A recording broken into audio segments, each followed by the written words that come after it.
Hey, what's going on, guys? Good morning. It is results day, stage 6. I mean, I feel like technically it was all over yesterday in about 10 minutes. We were talking to the guys online. If you guys were following on YouTube, greatly appreciate it. Had the conversation going. But the coffee was wearing out, so long day. But let's get to it. Results, stage 6. And we're going to see if we could get a quick word into with somebody from the bivouac. Here, let me take a quick. All right, how's everybody doing this morning? Let's get right to it. Results. All right, so you guys have seen, if you're watching or following along on YouTube, you know it. You know the course yesterday, absolutely brutal 48-hour stage where the guys stopped in bivouacs. Mini bivouacs, that's what we'll call them, the MBs of the course. 625 kilometers total raced for these guys with some shorter liaisons for them, roughly 60 miles apiece.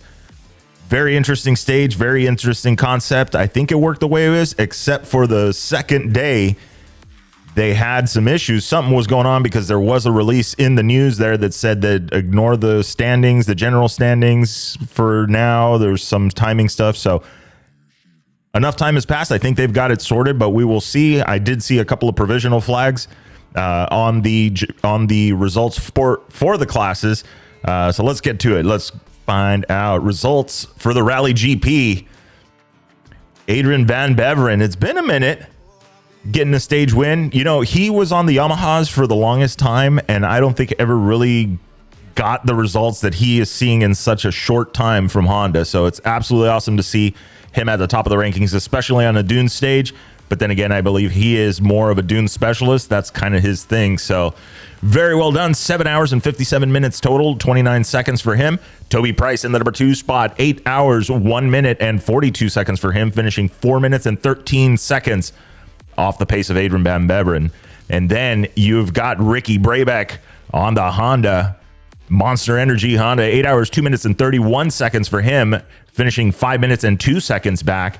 And then you've got Daniel Sanders in the number 4 spot on the Gas Factory, 8:04.24, 6:35 back from, or 6:55 back from the number 1 spot of Adrian Van Beveren. Ross Branch in the number 5 spot, Hero Motorsports Rally Team, 8 hours, 7 minutes and 9 seconds. And then Luciano Benavides in the number 6 spot, Husqvarna Factory Racing, 8:08.08. Look at that, 8:88 for Luciano. So not bad. Picked up 12 seconds of bonus time on this stage. Kevin Benavides, brother to Luciano, in the number 7 spot, Red Bull KTM Factory Racing, 8 hours, 13 minutes, 34 seconds, finishing 16 minutes off the pace of the stage winner, Adrian Van Beveren. Stefan Svitko in the number 8 spot, Slonoff Rally Team, 8 hours, 18 minutes and 48 seconds, finishing 21 minutes back. Nacho Cornejo in the number 9 spot on the Monster Energy Honda, finishing up 8 hours, 19 minutes and 18 seconds with a 21 minute, 49 second deficit to Adrian Van Beveren. And rounding out the top 10 in the Rally GP class, it is Mike Michak. What is going on this morning? See, that's what I get. I should have let the coffee process a little further. Orion Moto Racing Group finishing 9 hours and 50 seconds back, or for that stage, 1 hour, 3 minutes, 21 seconds off the pace of Adrian Van Beveren. Something interesting to see. They're just going to, we'll call a spade. We all know, if you're riding dirt bikes, that usually body weight has something to do with the amount of available traction. I don't think I've ever seen Adrian Van Beveren in person, but I know Toby Price and I know Ricky Brabeck. And I'm not saying they're horse jockeys, but I'm also not saying that they're like, super huge guys, but they do carry a bit more weight. Does that play into getting traction in the dunes and helping them lunge forward a little better? I don't know. What do you guys think? Drop the comments. You know where to find it on Spotify. Hit that Q&A. And if you're on the other platforms, send me a message. What do you think? Does it hold water? Does this kind of see? You've got Daniel Sanders, 4th, Ross Branch, 5th, Luciano Benavides, 6th, Kevin Benavides, 7. But then you've got all the, I'm going to air quote this, bigger guys up front, up top. I don't know. It's a weight thing. I mean, it's not, hell, if it's an advantage, it's an advantage. You can almost pick a hole. I've been to the local races. You can pick a hole shot by finding who the biggest guy is on the gate. And as long as the form is good, right, they're dropping the clutch at the proper time, there's a very high chance that they're going to be the first one to the corner because the bike just hooks up. They got a little bit more weight over that rear fender. So anyway, all right, that's enough of that. Let's jump over to results for Rally 2. Rally 2 results. Jean Lapin in the number 1 spot, finishing at 8 hours, 23 minutes, and 53 seconds. He is on the Deuced Rally team. And then Lucci on the BAS World KTM Racing Team bike. It is 8 hours, 39 minutes, and 23 seconds, finishing 15 minutes and 30 seconds back. And then Harith Noah on the Sherco TBS Rally Factory, finishing 8 hours, 39 minutes, and 54 seconds, 16:01 back. So very interesting to see. We do have some news. But we did see Harry working with Mason and assisting, as well as a bunch of other guys. And I believe I even saw Nasser Alatia trying to help as well on this situation. So very awesome to see everybody from the Dakar, everybody in these remote bivouacs, just trying to make it happen. So really awesome to see that. Okay. Continuing on, results 4 through 10 on the Rally 2 side of things. Bradley Cox on the BAS World KTM Racing Team, finishing 8 hours, 40 minutes, and 21 seconds. And then Jacob Argubright on the Deuced Rally team, Honda, 8 hours, 40 minutes, and 21 seconds. Look at that. An absolute tie. Dead. How do you race 626 kilometers through the dunes and literally finish with a tie with another competitor? How does that even happen? I mean, like, if this was Formula One, and these guys are cranking laps within a millimeter of each other, a millimeter, like saying the tire placement is within a millimeter. I get it. I could see that. But are you kidding me? What is it? 400 plus miles that these guys ran, and they literally finish in the same amount of time. That's pretty crazy. Anyway, good job, Jacob Argubright. Very well done, sir. We do have a NAR files coming up. I'm calling it the Jacob Argubright 2.0. So let's give it a second here. Okay, so we've got our guest queued up here in just a second, so let's run through this really quick. Here we go. So Mulek in the number 6 spot, BAS World KTM Racing Team, 8 hours, 43 minutes, and 59 seconds. Konrad Dabrowski in the number 7 spot, Deuced Rally Team, 8:45 for him. And then in the number 8 spot, Engel on the Orion Moto Racing Group, he is going to be 9 hours, 6 minutes, 18 seconds. Finishing time for him, Davisi in the number 9 spot, BAS World KTM Racing Team, finishing 9 hours, 7 minutes, and 27 seconds. And then Martini in the number 10 spot, Anketi Motorsports, 9 hours, 13 minutes, and 42 seconds. Let's jump over to the man up top, Ricky Brabeck, your new 2024 Dakar Rally leader into the rest day. Total time, 27 hours, 11 minutes, and 21 seconds. And then we have Ross Branch going to be 51 seconds back. It's interesting. It's a sizable gap considering last year it was 5 seconds heading into the last stage, and we're at the halfway point. So Ross Branch on the Hero Motorsports Rally team. He is the second leader right now, or second overall at the 2024 Dakar Rally. Aiden Van Beveren right now on that number 3 spot. 27 hours, 20 minutes, and 42 seconds. He is 9 minutes and 21 seconds back from Ricky Brabeck. So a little bit of room to breathe there. But the race is obviously up front between Ricky Brabeck and Ross Branch. Nacho Cornejo in the number 4 spot. He is going to be 14 minutes, 14 seconds back. Toby Price in the number 5 spot on the Red Bull KTM Factory Racing bike. 27 minutes back. So very sizable gap. It's been a minute since we've seen gaps this big, especially getting into the rest day. Kevin Benavides in the number 6 spot, Red Bull KTM Factory Racing. He is 28 minutes back. Daniel Sanders in the number 7 spot, Red Bull Gas Factory Racing. He is 27, 47, and 11 seconds. 35 minutes back. Luciano Benavides, last year's winner, in the number 8 spot. He is going to be 47 minutes and 26 seconds back. Stefan Svitsko in the number 9 spot. Slonov Rally Team. He is 1 hour, 7 minutes, and 42 seconds back. And then Jean Lapin in the number 10 spot. Deuced Rally Team. He is 1 hour, 31 minutes, and 42 seconds back. That is your current leaderboard through stage 6 heading into the rest day. Now, I'm going to...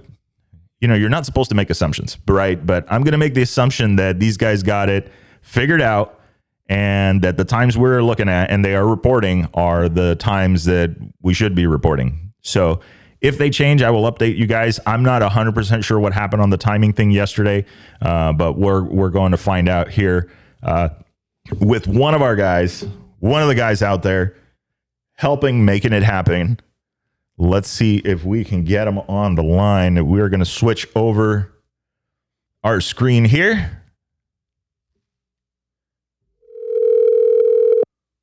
It's ringing like if he's in the U.S.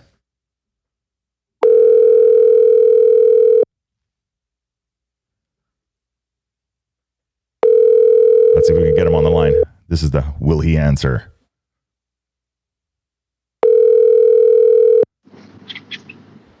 Hey, Victor. There he is, Mike. Hold on, Victor. Yeah, can you hear me? Yeah, we got you. Victor! What is happening? Nothing much. Oh, wait a minute. Whoa. Yeah, I was supposed to be talking to your dad and Larry and Felipe. What are you doing? Yeah, They're here. we're all here. Oh, Hanging here. out. Hey, guys. Hey. You took the express flight. Yeah, I took a plane ride Oh, there we go. and a helicopter. Nice. Okay, so I totally screwed it up then because I put their names, but I didn't know we were going to have the writer of record. Well, it doesn't have to be about me. Actually, I prefer it's not about me. Mason just showed up, actually. Literally walked in. Yeah, Hey, surprise guest. Yeah, surprise guest. Okay. All right. So yeah, we're going to talk to the crew with Mason really quick. How you feeling? I mean, are you physically halfway through? Pretty tired, pretty beat up? I know it's been a long rally. Pretty good condition. I'd say it feels like I haven't even started the race. Damn. And you've made it pretty far already, so that's awesome. Well, let's talk to the boys. You should probably get some rest. Yeah. They're the boss. They know what's actually going on. All right. Awesome. All right. Well, we'll talk to you later. All right. See ya. See ya. All right. Mike, what are you guys doing? Today we are getting ready for Mason's bike to get back here. Turns out we're not going to have a lot to do with it, but we do want to do a little bit of investigative work before the bike gets packaged up. And so that's what we're doing right now. Basically just hanging out. And like I said, Mason just got here now. So, yeah. It's been quite an event working under Mason's direction on how he wants his bike to be prepared every day. Mm-hmm. And it's a lot of work. I think me and Felipe and Larry have enjoyed it and sometimes hated it. Sometimes, we didn't get a lot of sleep for the first, we didn't get a lot of sleep till last night. Yeah. Literally, one night 2 nights actually, we watched Mason go to bed, and then we were still working when he woke up in the morning. So he probably thought we just got up early.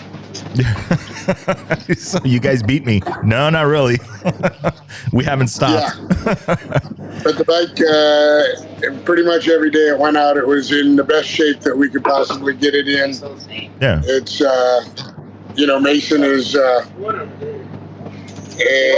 he's that upper level rider that is riding things to its very limit. And the bike is, proving that there's a few things and, quite a few things that need to be, I don't know what the word is, just refined, Mm-hmm. a little bit stronger. It's Sunir's riding the same bike, and we just understood that he hasn't really had any problems. And I think that's a direct correlation to how hard. Sunir also has a broken arm, so. Oh, then there's that. Jeez. So I think there's a big difference in the level of riding that's happening between these two bikes. Yeah.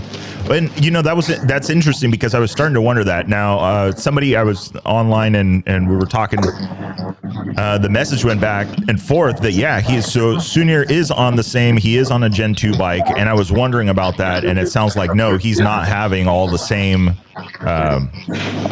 kind of similar concerns, things like that. Like nothing has been parallel.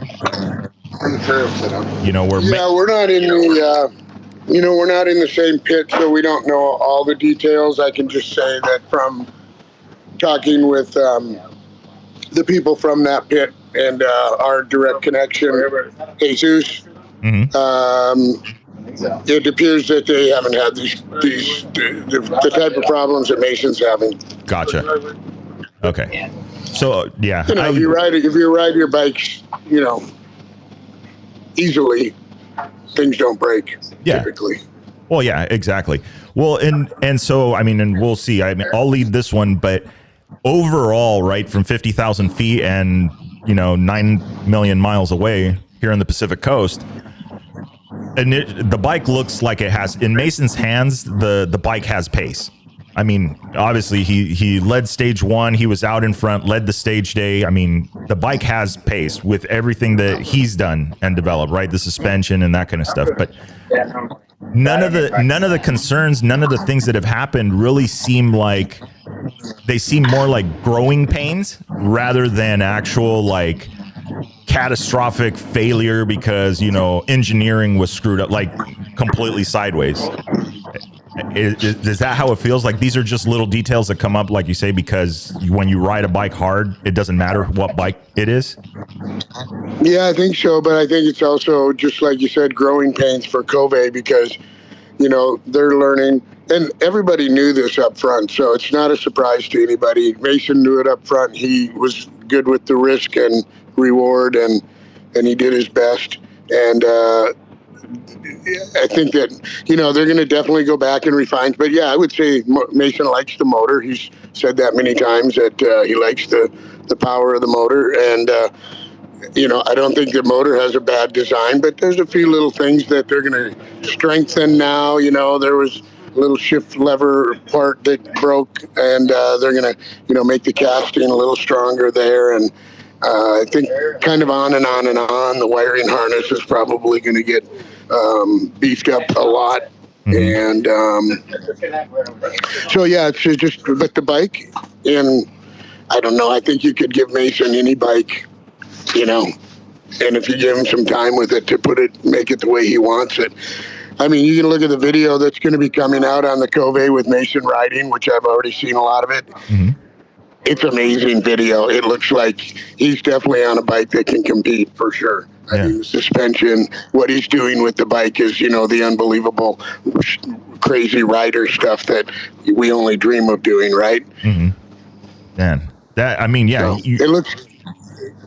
Yeah, from it looks good, even though the front fender is hand painted and the paint's all coming off underneath the front wheel. Kove probably never expected that you were going to get pictures from underneath the bike, with the bike up in the air like that. They probably figured, we don't need to worry about underneath the fender. Yeah, we'll be okay. But, yeah. Well, obviously he's riding the bike. He's putting up stage times top 10. So yeah, I would fully expect these things, these little details and these little things to come out. You have to push a bike very hard to get to that point. So, but it sounds like overall some late nights. What are the all late nights? That's part of rally service, as you well know. We all think we're gonna get things done by 9 and get to bed and get up at 3. And it's never before 1 o'clock, and it is always at 3:15. So, and one night we worked on the bike. One kind of a neat story, and I got a cold that's going around the bivouac, so trying not to give it to everybody. But one night we worked on the bike. Felipe, why don't you tell the story? Yeah, I'm going to let Felipe tell the story. He's giving me the no hand signal, but well, we're just talking on the phone. What are you talking about? Yeah. So we were working on the bike. I don't remember what stage it was. A couple stages ago, Was that did we replace the motor that night? I don't even remember. It's so bad. Anyway, we're working on it. One thing leads to another. They have the bike over, the Kove people, the engineers, the mechanic engineers over there that are working, doing something like replacing the cam or something. And we get the bike back at 1:30, and I tell everybody, well, we got an hour and a half to prep what we need to do before we're going to be done. So we were kind of the Chinese team, they're a little slow. They get a little distracted, and you really have to. They're great guys. The whole team really been super helpful. Nothing bad to say about them at all. But they do get a little distracted, and you'll go over. They'll be over here, and yeah, okay. And but anyway, the bike comes back. We have an hour and a half to do our stuff. It's 3 a.m. when we're done. And Felipe goes to test ride it at 3 a.m, of course. Oh. And he goes, I don't know, a quarter mile away, and it dies. Oh. And he has to push it back to the bivouac. It's now 4 o'clock. Mason's just getting up now and getting ready. His dad's giving him his breakfast and all that stuff. And now we're frantically out here under the tent working on the bike. And we have to wake people up because we need the what's it called? The technical. We need that thing that plugs in, right, to check what's going on with the ECU. We're literally working on the bike at 6:15 in the morning. Mason leaves at 6:30. And the cool part of the story is Mason's dad did not, I don't think Mason even knew that the bike was having a problem. He basically kept him in the camper. He kept him motivated, getting ready to go. And at like 6:20, the problem was resolved. It turned out to be a coil wire. It was fixed. And Mason came out of the camper and got on the bike and went to the start line. With no idea that it was that is that is a good job. I mean, that is a really good. I mean, I know you guys were hair on fire scrambling. I can only imagine how Felipe felt riding away, and then all of a sudden the bike flatlines. And he's got to push it back. So now he's running through the bivouac, pushing this bike. Yeah.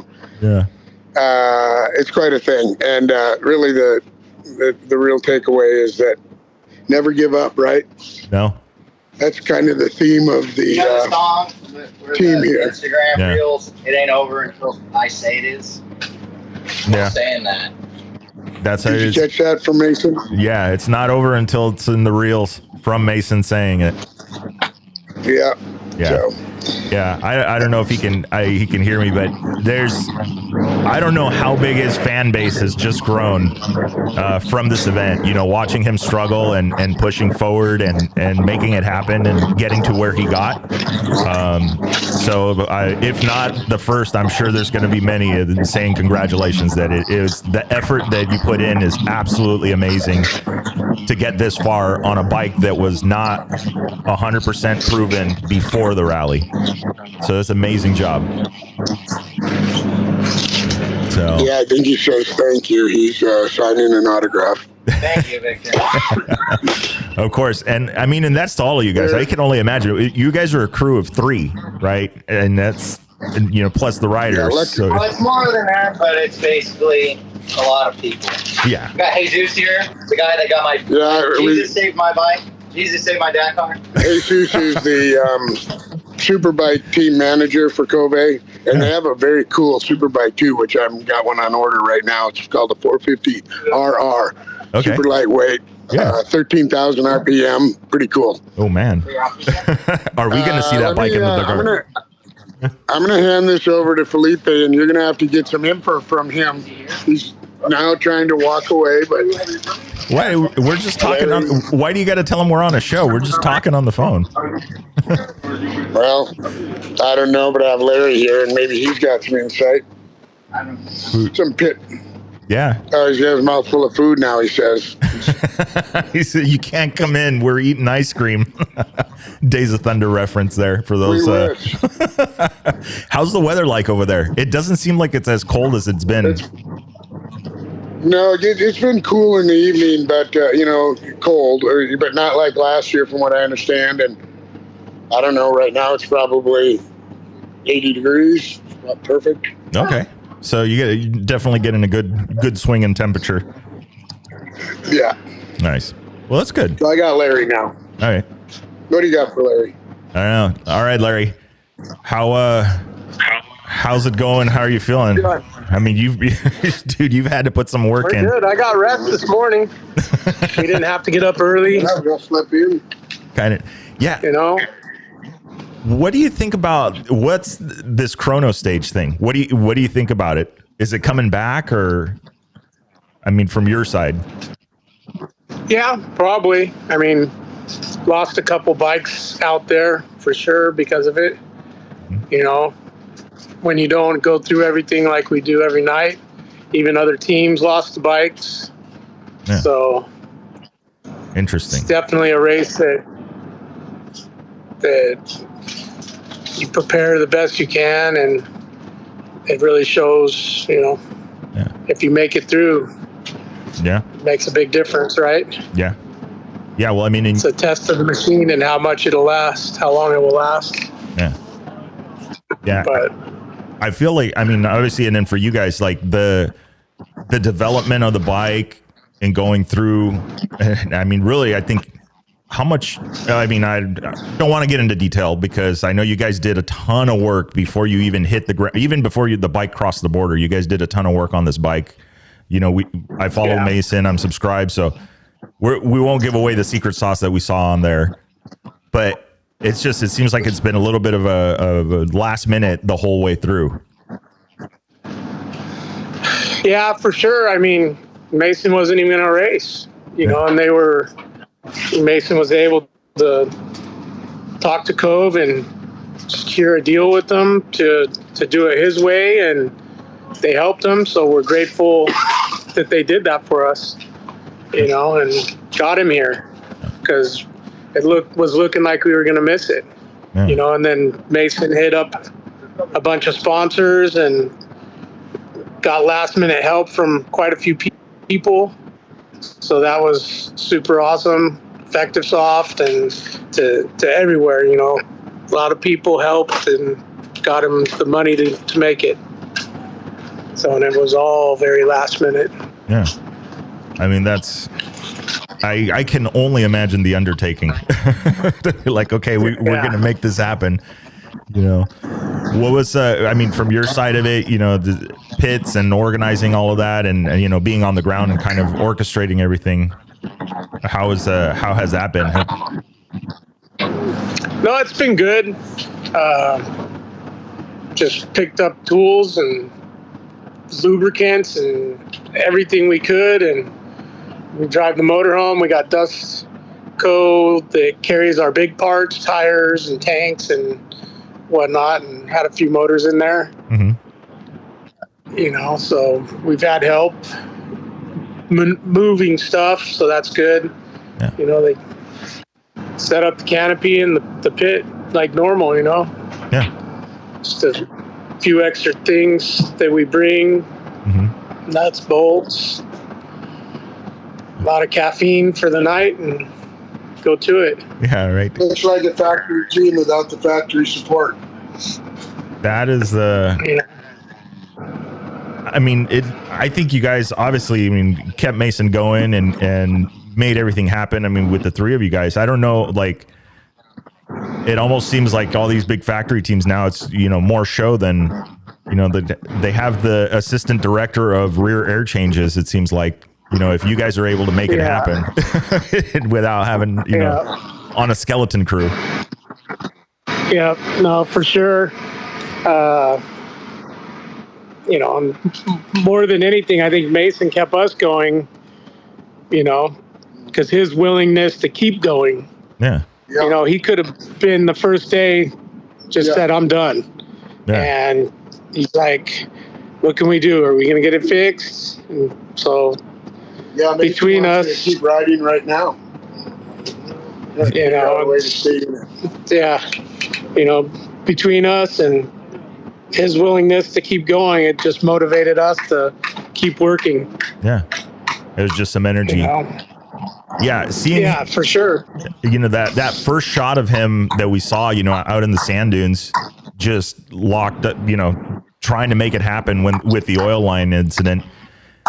You know, it was heartbreaking, you know, to see, especially with the shot out of the gate that he got. I mean, the bike showed the speed and the pace, and he was riding and everything. You know, it was very heartbreaking. But yeah, it switched the story, and it showed something that I think that, I mean, he was elbows deep in that bike, and more than one time. And I think it showed the world that, you know, no, this is like, he's not just out here, you know, he's not an athlete. He's not God, I don't want to use the term factory rider, because I feel like a lot of times, a lot of factory riders are like itching to break out the cell phone. It's not working. Come fix it. You know, they want to call tech support instead of, you know, roll the sleeves up. No, for sure. I got 100% what you're trying to say there, and be nice without saying it. Yeah. Mason's not the guy that's willing to give up no matter whose team he's on. Mm-hmm. He's going to push to the end for sure. Yeah. And, you know, the first day when that line blew out, he had the bike fixed pretty quick because he's smart enough to know he can bypass the cooler. Mm-hmm. And after he did that, he had wire that was in his tank bag. Mm-hmm. He wire tied the line. You know, it's unfortunate we didn't have any hose clamps in there. Yeah. Afterwards, we did. And he wire tied it, got everything ready and prepped. And he asked every person that came by him to ask if he was all right, if they had oil. Yeah. No one had oil. As soon as Sunir came in, mm-hmm. literally was like, you could have my oil, like, you can have it. And from there, Mason took half the oil, mm-hmm. and was trying to explain to him that, hey, we can both go and we can make the finish. And I don't think he understood that, that he would have been okay with that. And so he kind of threw his race away for Mason, which was super, you know, that's pretty unheard of, and he did it. Yeah. And he did that without, you know, he didn't have to, for sure. And when Mason found out that he didn't continue on, that he got picked up, Mason was pretty bummed that he, you know, ruined his race. Yeah. So that's but from there, you know, I did hear about people commenting how, you know, Mason called in and had him bring parts out, and clearly they didn't see the photos of the wire tie and how he ran the oil line to keep it from leaking again to get to the finish. But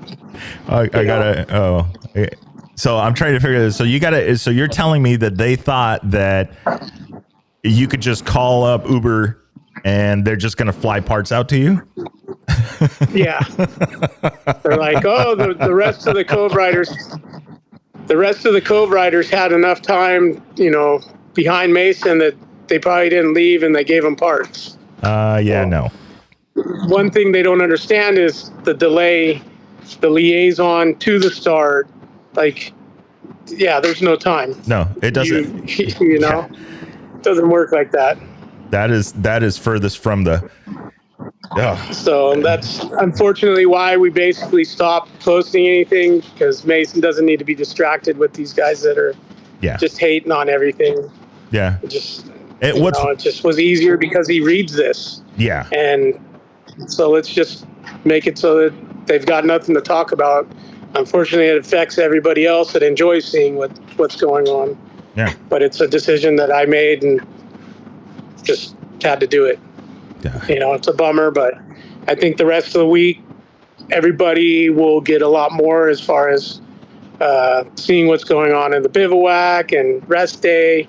Mm-hmm. And then next week, you know, I know Mason's not going to want to leave, so he'll probably be trying to do some cool Facebook stuff. He can use my account and try to do some live videos and whatnot and give people a little more of what's going on. Yeah. From the pit. That would be awesome. And that's crazy. I didn't know that Sunir actually sacrificed, like, I mean, was picked up. That was the part I didn't follow along with. I mean, and that's absolutely, I mean, that's unheard of. You know, it's one thing to like, oh, here, let me give you my rear tire. I'll deal with a screwed up tire. You'll get the fresh tire. That's one thing. Right. It's a whole nother to say, like, I'm literally giving you my race. And I mean, that's absolutely huge. I can only imagine how gutted, you know, Mason felt afterwards. But it's crazy to see the support, you know, then what happened after the line, then we see the owner, you know, straight up say it was on our side of the bench that this happened, that we could have done better on, straight up own up to it without question. Just like, hey, this is what it like. I'll be a little bit of a, I am absolutely loving how well of a job these guys are doing. Both you guys, mainly you guys, and Kove, at proving so many people wrong about this, you know, the whole where the bike came from. And that for sure. So, I mean, literally, Mason came in. Yeah. Just before we got on the phone, and said, "No, I know I can win on this bike. We just need to, you know, refine it out, little details." And he's like, the bike's good. Yeah. And he's telling us that. He's not on social media saying that. He's telling us this. Yeah. So, I mean, he believes in, you know, and Mason knows that the difference between good and bad, and he knows that, you know, what works and what doesn't work. Yeah. And he feels everything's very close, which is kind of cool. And yeah, I mean, just seeing, you know, the first day before the line blew out. Yeah, that's, he can ride the bike. He can navigate, you know, and I think that's pretty awesome that he's sticking by what he said. And even though we've had some issues, he knows that's not the main, you know, it's not just a total loss. Yeah. So, I mean, my question is are we going to see that? Is this bike, this bike itself, is this coming back to the US? He was working on it. He wants to bring it back. He wants to be able to show it and kind of have something as a, you know, a memory of the Dakar on the first bike that went out. Yeah. And I think it would be a good thing for Kove also, just because there's so many off-road shows and stuff that he could take it to and let people look at his race bike that was never raced before, and he, you know, took it for a ride. Yeah. Yeah. Showed that it could be a winning bike. It, you know, it happens. Hero lost a bike today. Honda lost a bike the other day, and it's just something that goes along with this race. It's a tough race, and it beats down machinery. Yeah. Yeah. I mean, it's literally, I mean, it's par for the course, you know, it's bound to happen. And I think that's what I was like, we were talking or telling Mike a minute ago. It's like, these are all like growing pain type things that only people that ride these bikes like Mason, you know, at 110% are going to experience these things, because Sunir is not that Sunir is not a fast rider. He is injured, you know, as Mike kind of mentioned, but what you guys have done for this platform and what Mason's done in developing it and making this bike his, I love seeing that. That was really awesome. Seeing all of the stuff behind the scenes, you know, working with AHM, you know, the wheels, and you guys, like, there was, I can only imagine all the stuff. I mean, we'll talk about that maybe offline some other day, but all of these little details and things that went off, you know, to put this race bike together basically at the last minute. And and it made the stages. Real quickly it came together. Yeah, I know. And that's the thing, is it made the stages. I was thinking, you know, or not that, I think a lot of people were thinking that this thing was going to blow up 3 miles off the line. And then everybody was going to rejoice and we were right and we told you. And I mean, honestly, you proved them wrong. It got taken out of what I am assuming is by whatever. I mean, Honda may have literally had the same problem, you know. And KTM, they lost an engine. Yeah. I didn't hear it, but they did. Yeah. You know, and it's something that happens. Yeah. Yeah. It's funny how quiet they get when parts start breaking. Yep, exactly. Yeah. Victor, Yes. one of the best moments of the event for me was the night that we went to the pick your starting position meeting or whatever. Yeah. And watch Mason get up there and talk about it before he gets up there that he's going to pick number one. I'm like, okay. And boy, that place, you could hear a pin drop when he said, I want to lead out, or I want to lead. And it was really interesting that I think everybody thought that he was making a huge mistake. Yeah. And all the top riders would never do something like that. And then to go out on a brand new bike and never get caught all day long and put in a time of third place, that's pretty amazing. Amazing for me. Oh yeah. No, I 100% agree with that. It was awesome to see him, say that, like, not because it's kind of difficult to understand how they were doing it. Like, oh, it's inverted starting order. And then, you pick your spot and all that stuff. And for him to just say, I just want to go first. I'll just lead out. And Yeah. I mean, that's cojones for sure. And like you said, none of the factory guys, they avoid that top spot like the plague, but he's proven that he can open a stage and he's very tough to catch, so, and what was it? Was it last year that he had the entire pro field behind him following him for a bit? Yeah. they told him stop following us, and then one they of the follow main him. reasons Mason didn't go out front because he didn't want to look like he was pushy. And then at refuel, they told him, why are you just following? Why don't you try to do some of the work? So then he's like, okay, and he took off.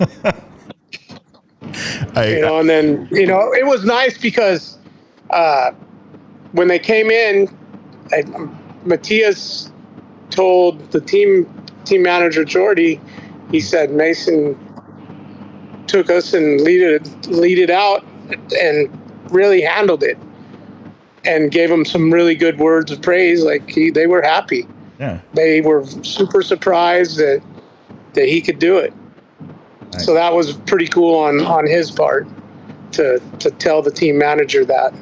It was nice. It's nice when someone gives you a good compliment like that, and being one of the top guys that Matthias was nice to hear about that.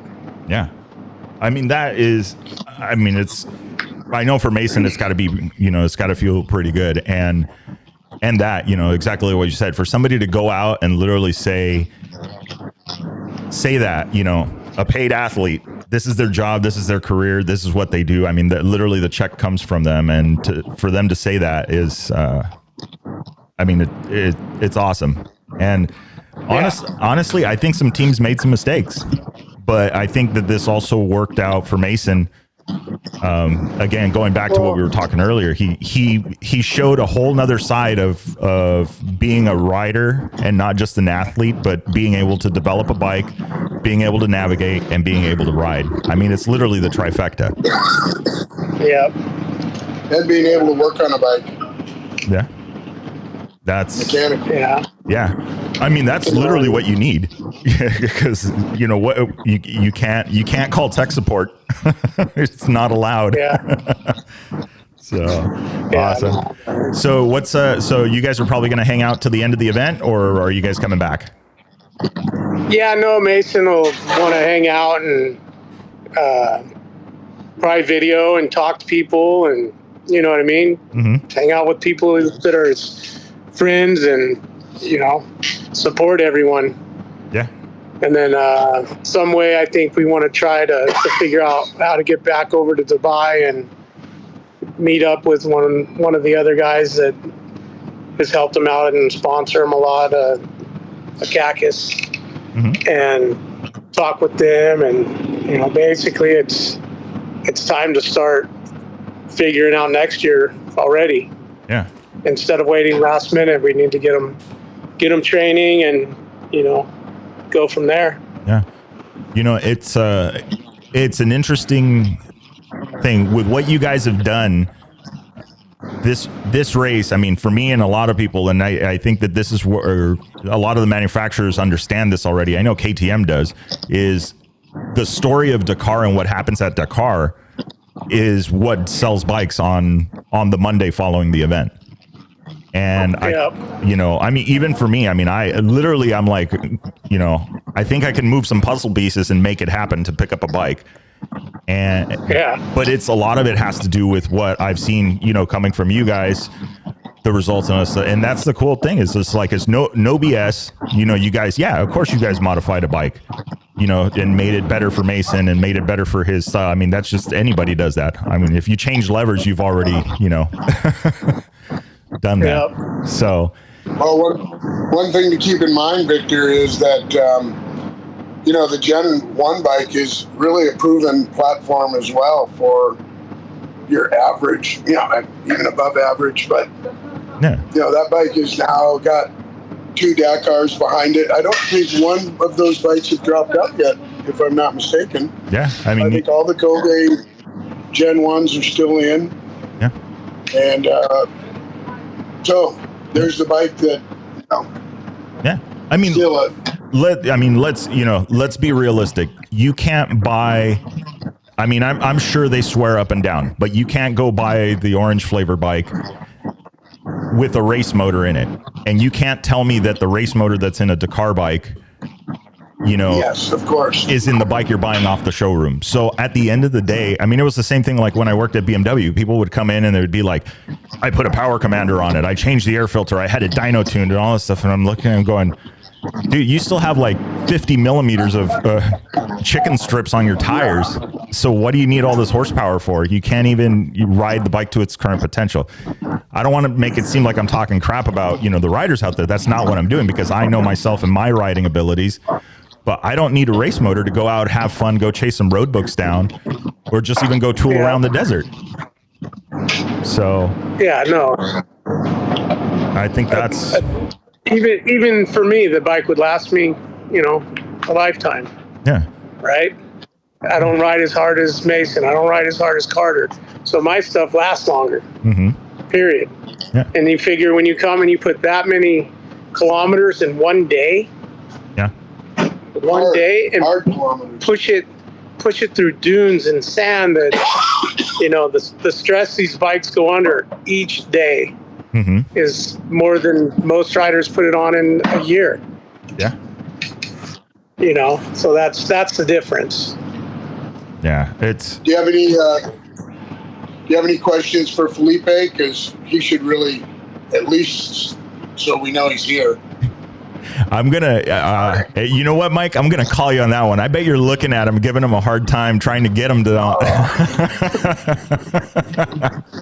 I can see you teasing him. So now we got Felipe from South County Interiors, which is one of Mason's sponsors also, and his mechanic. Yeah. Hey, what's going on, Victor? Hey, Felipe, how are you, sir? Good. I can't complain. Happy to get a little bit longer shut-eye?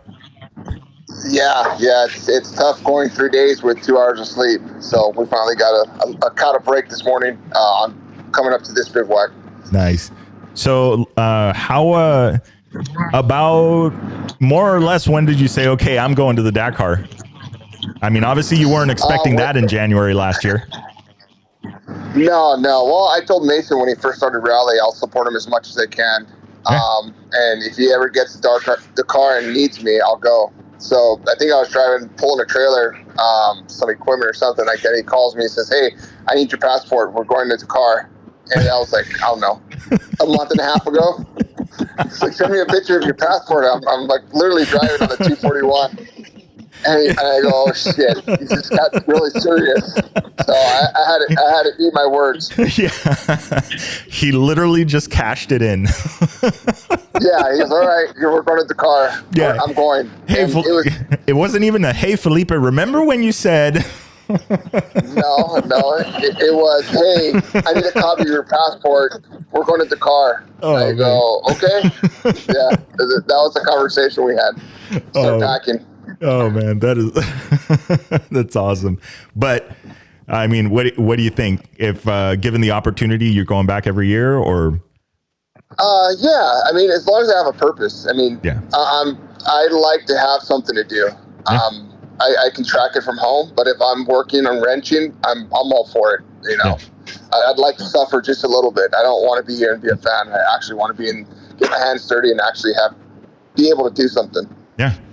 Good. Yeah. I mean, it's like actually moving. I mean, I can only imagine, right? When the bike leaves, I mean, tell me about when you were riding away and the bike flatlined on you.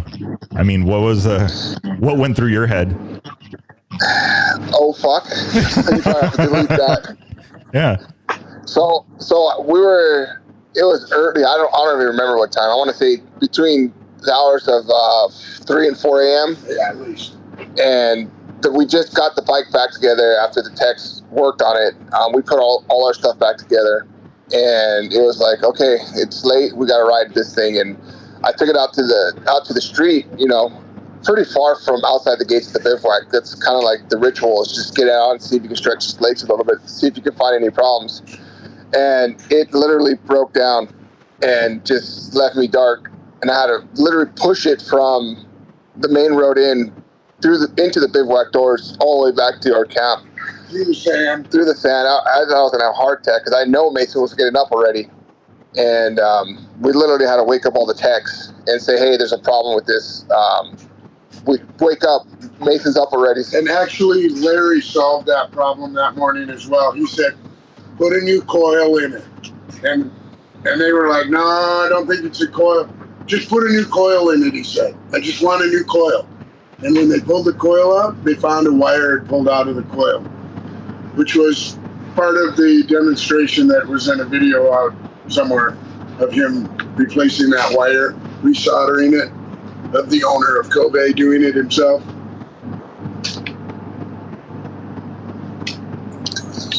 Did you get that? Sorry, I did see that. I mean, and that's not an easy find. Like, and had you not said, I thought we were done. I mean, we had 15 minutes to go. I thought, I was amazed to see Larry, you know, keeping Mason out of the loop and focused on doing what he has to do in 15 minutes. And I was amazed. An amazing morning. And I feel like that was every single morning.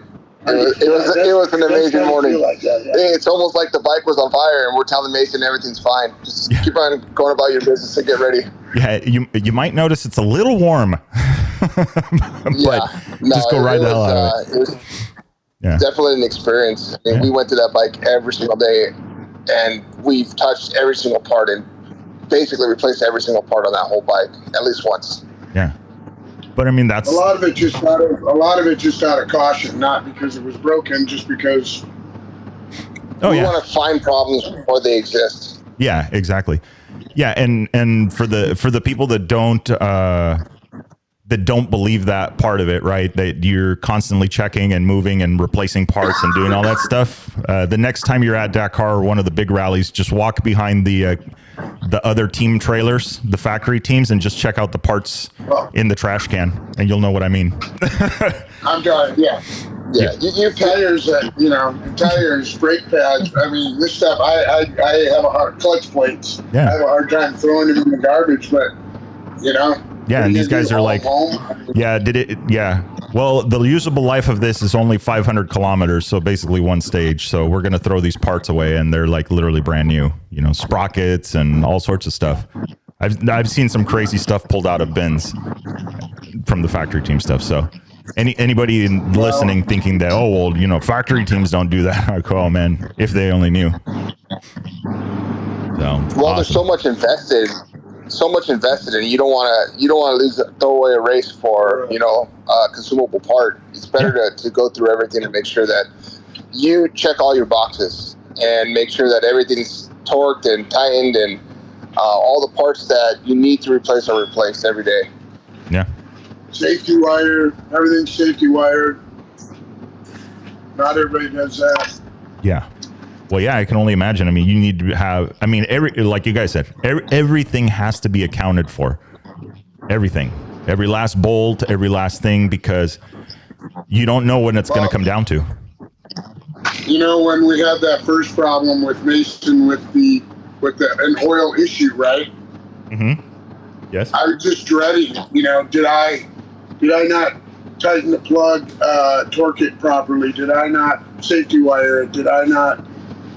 I mean, it was almost a relief to find out that the hose blew, as bad as, you know, just having that problem at all. It just, I was really, you know, you don't want to be the person responsible for not finishing the stage. I mean, it does happen. I mean, I don't think anybody would come down on me too hard, but at the same time, I'd probably be harder on myself for that. But yeah, I mean, I don't think we had one failure that was a mechanic tightening type of issue. They were all sort of just the learning curve of getting everything with Kove set up to do Dakar in the future. And, you know, the owner wants to be on the podium in 5 years. This is his second year. I think it's possible. To me, but you need Lady Luck too. Remember, Lady Luck has to be on your side. Yeah, and one day, you know what's something that I think that's interesting about that specific statement, right? And I had mentioned earlier is he did. He said 5 years, so this is year 2 for the podium. And I think a lot of people, when he said that, kind of laughed it off. I have a feeling that there's going to be some changed minds, because this is year 2 and you just had Mason prove that this bike has pace, right? Let me be clear, Victor. What he said was he wants to be on the podium in 3 years and he wants to win in 5. So depending on whether you count stages or not, you know, Mason's put him on the podium with a 3rd place stage. So, you know, you guys, the audience can argue that out, you know, whether that counts or not. But so far, he's got a podium. Yeah. I mean, you got to think that the bikes that are currently occupying the podium are years and years. I mean, at this point, decades in development. And the company is barely a decade old as a whole. And this is literally year 2 at the Dakar. So, yeah, I'm really excited to see the next quarter, the next 3 months, how much gets developed and pushed, and ultimately, you know, it could be as soon as next year, you know, the right rider, you know, the right bike developed, everything just adjusted right. The team, you know, the team vibe. I mean, I can't even begin to speak highly enough of what Sunir did, you know, to help Mason. So, I mean, I think that the whole program as a whole is definitely moving. So Larry, are you going to do a factory team in the U.S.? Yeah, I definitely think it wouldn't be easy. No, because I can't afford it. But I could help Mason as much as I can, right? Yeah. Yeah, I think that would be. Yeah, I would love to see Kove say for this next year, like really, really back Mason. I'm not saying they're not backing him now, but we know, you know, as a whole package, you know, I think they got a lot of miles out of him for this event, but not just in media and impressions, but more so in developing a bike that's competitive against all the other brands. Yeah, for sure. You know, Mason's dream would be to be able to build a bike, help build a bike, and be part of the, you know, the R&D of getting something together that would win, and then win with him on it. Mm-hmm. You know, that would, you know, yeah. I don't know if most people want to do that, but Mason would want it. Yeah. And he does want it. Yeah. So. Yeah, I feel like this is that opportunity. Yeah. Yeah. And after he got the news that KTM wasn't going to finance him again for this year, he kind of, you know, just went into, okay, we're just going to mess around and ride bikes regular. He didn't really train road books much. had a few people come out, and he took them out and helped them. You know, he helped Noah train a little bit and came out. So Noah's doing real well this race. I'm glad to see this. Yeah. I think he's running third. Yeah. So hopefully he can stay there and be on the podium also. Yeah. I think that's awesome. Yeah. And agreed.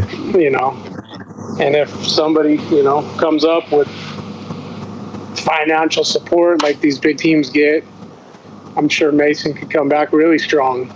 Yeah. Put the training in. Yeah. I agree. 100% agree. I think, and it's awesome to hear that, that's his dream, to help develop a bike. And I think, I feel like he got a taste of this, of doing that dream with this. So, I mean, hopefully that's even more motivation. And nice, because not to talk crap, but I feel like I don't know how receptive the other teams are, the other factories are to rider input, for when it comes time to building a bike, that's not ergonomics, right? Yeah, no, the farthest Mason got with, hey, we need to do this, is changing suspension. Yeah. And they'll work with you on the suspension, and WP did a great job. But I'll tell you what, it's pulling teeth. AHM, and then having the suspension on the bike this time they really came through for him at AHM and put something together super quick. Mm-hmm. And again, when you have that help, it's just enormous for your confidence and getting out there and riding hard. Yeah. Well, and I mean, in that, it's arguable to a lot of people, I think, that maybe don't understand that the suspension is directly, like, you could have the fastest motor and the worst suspension and you won't post a time. You could have the slowest motor and be able to hold it wide open with the right suspension, and that will get you further. Exactly. No, that's 100% true. Yeah. So that is awesome. I mean, like I said, this whole thing and what you guys have put together and done, has really got me thinking, okay, so sell some stock and get, call up Kove, start getting a bike lined up. Sure. They're heading in the right direction, Yeah.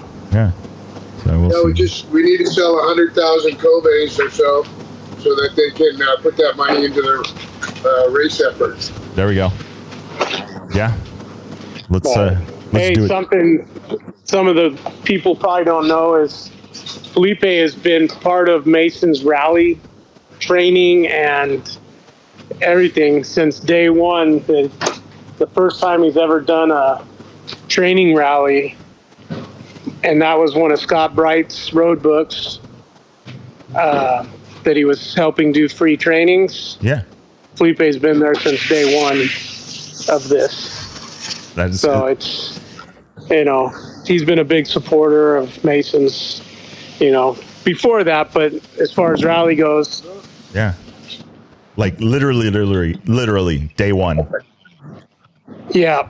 When, just to remind people, when was that? Because I saw you posted a video of it. I think it looked like the background was Prim, and he was on a bike. I think it was for that training, but when was that? It was he was like 18? What year was that? It's been several years. Felipe, you remember the actual dates? I don't remember the actual date, but it's been several years. I think he was about 18. Well, yeah. How old is he now, though? 18. Because he's 22. 22. So 22. So 4 years ago. Let's just for those playing the home game. That's 4 years ago that he was just learning how to navigate road books and just getting started in this. 4 years ago. Yeah. That's crazy. So that's awesome, actually. More than crazy. That's Scott awesome. Bright. Yeah, he offered up, hey, if you want to learn, and he was already like, I want to do this, and he offered up, free training and come out and check it out. And Mason's like, can we go? I said, yeah, let's go. And then Felipe jumped in the truck and we went. It was awesome. Nice. And so, yeah, he's been a part of this whole deal for a long time. Nice. Awesome. Oh, man. There's so much good stuff, dude. I'm excited for this. Mason's dream team, I think, right now is still, his brother, Felipe, and have them here and helping out and keep it going, Yeah. It's getting So unfortunately Carter has a race literally the day that we come home for a national. Mm-hmm. And he had some other stuff to get his bike ready, so it's like Carter's got a full-time job figuring out all his race stuff by himself because I'm not there. And the good thing, Carter's just as good at working on a bike as Mason. Yeah. So he's out there building his own bike for this next race too. Nice. So yeah, I can't put a value on the ability to be able to do that. Know a bike, build a bike, and do that kind of stuff. Because otherwise, out in the desert, when it's clicking a little funny, when it's reacting a little weird, if you don't know how everything works in conjunction with each other, you'll never find it. And more than likely, you won't be able to explain it to somebody that could find it. Exactly. So I think that's awesome. And the fact that you could be literally, well, actually, no, I know. It's usually stuff breaks when it officially knows you're in the middle of nowhere. Yeah. So, awesome. Yeah. That's So we're still having a good time. Everybody's good. Happy. Mason came in and good spirits, and let's figure it out. Let's look at it. Yeah. If you could make them let me race again, I'll race. I don't need any overall. I just want to ride. But that's Mason Nice. for you. I just want to ride. Can I just ride? Can I ride home? Yeah. How can we do this? If we put it on a liner ship, can we just ride it around all the way back? Yeah. Yeah. That is. After stage one, he came in and he said, "I'm not done riding yet." Hey, factory teams, did you hear that? Yeah. Watch out. One thing about that, he did last year at the end of the car, mm-hmm. when we were leaving, because we stuck around, and after he got hurt and his neck was to the point and I can't even lift it anymore. Yeah. Every team, Honda, they all wanted him, mm-hmm. but Mason, a man of his word, and when he tells somebody and signs a contract, he's not going to try and get out of a contract to go with another team. And unfortunately, when the cut came, all the teams had filled. Yeah. And they gave him, hey, we wanted you, and you said you were already under contract. Yeah. So. Yeah, exactly. But you know what? I think that I've seen it in so many different industries that people will contract hop. They'll jump from, Monday they're on one bike and Tuesday they're on another platform. And it's like, they're just searching. So to me as a team manager, or if I was a team manager or brand manager, I'm looking at that going, dude, you're just after the paycheck. You're just after whatever the next quote unquote next best thing is. And I don't want that, dude. I want somebody, that's where I think that Mason just proved a lot of people, I think a lot of team managers should be watching this. And I bet they are, that what he was able to accomplish. I know that, there's a lot of press and a lot of coverage about his struggle for this rally and your guys as a team. But I think that has shown to everybody that had a question mark, it's dispelled a lot of it. He's not just a rider. He's not just a navigator. He technically wants to be involved with the bike. He technically can make a bike work better. So I think, as any team manager right now, I'd be looking really hard at this.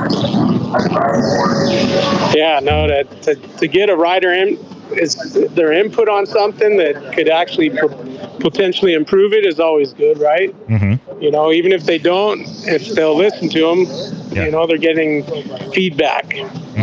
And that's what you need from your riders is feedback. Yeah. So Yeah.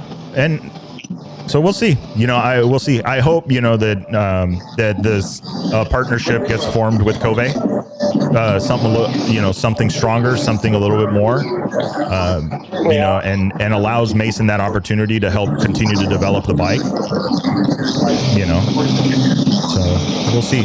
Yeah, no, for sure. The CEO and Jesus and Jan, and they gave us 2 mechanics to just, if we had any questions, literally for Mason, and they were basically there for the motor work, because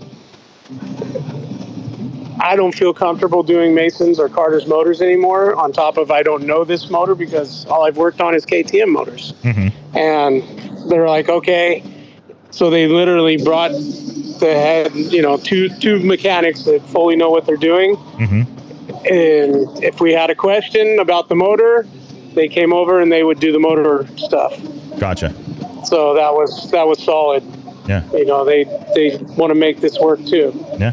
So we had good support from them, and again, when the CEO and owner of the company says he's sorry, this is my fault, that's a big man to step up and do that.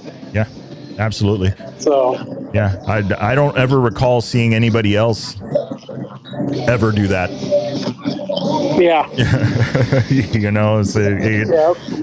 Some happens, it gets closed behind the iron door, and good luck trying to officially find out what the story was.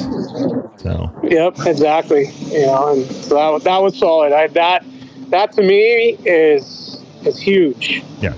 When you take responsibility, and I was like, wow, that's crazy.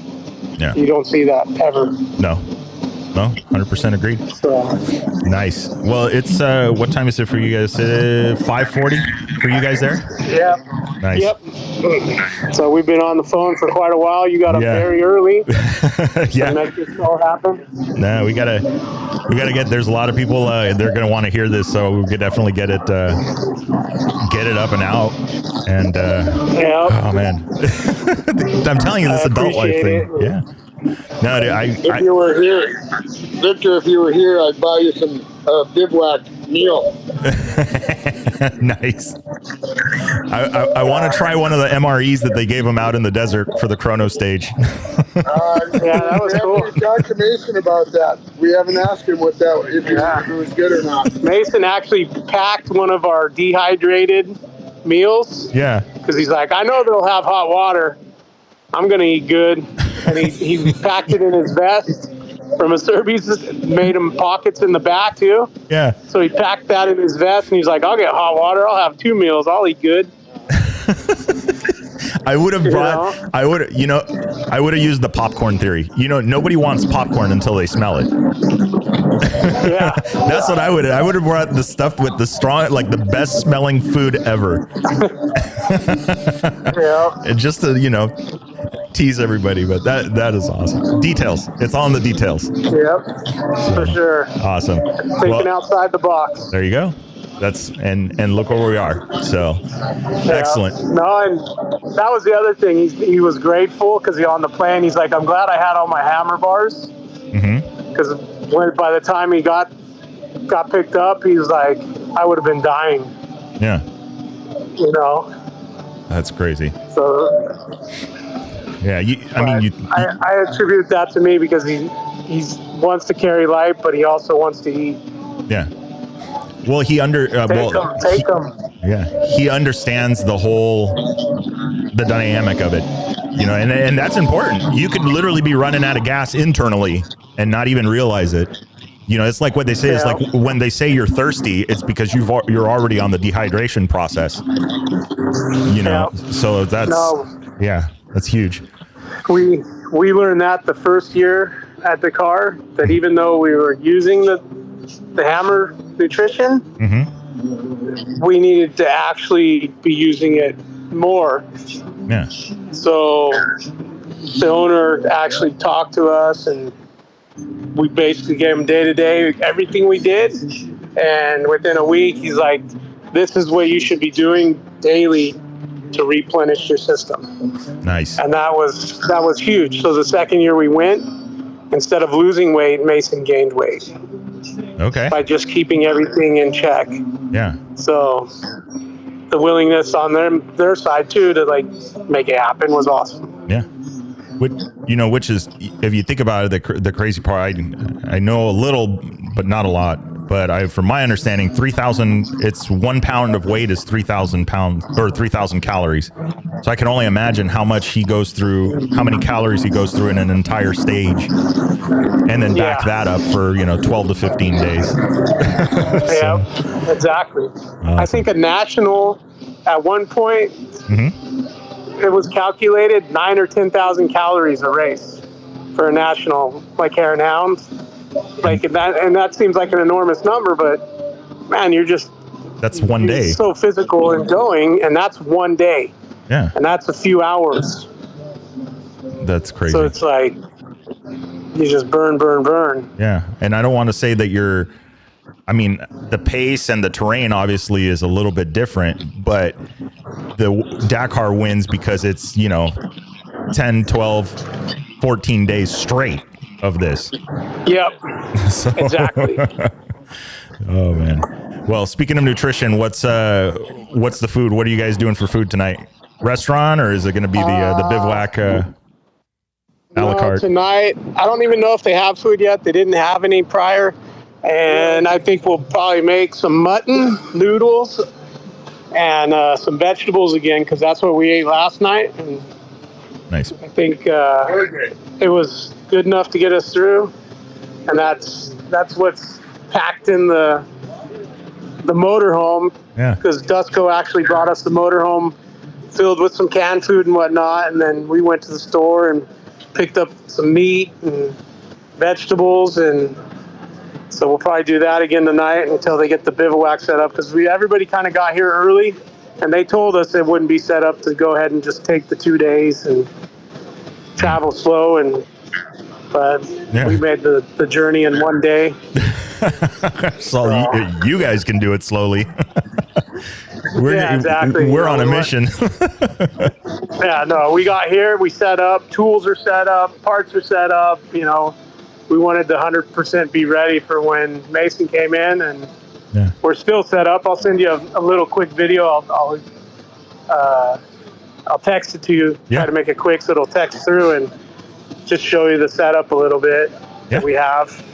And another interesting point from a service viewpoint, I don't think anybody realizes how many kilometers you have to go between bivouacs. I mean, it's like an all-day drive from one bivouac to the other. And coming back here from where we were back to Riyadh, or coming to Riyadh here, it was supposed to be a 2-day trip.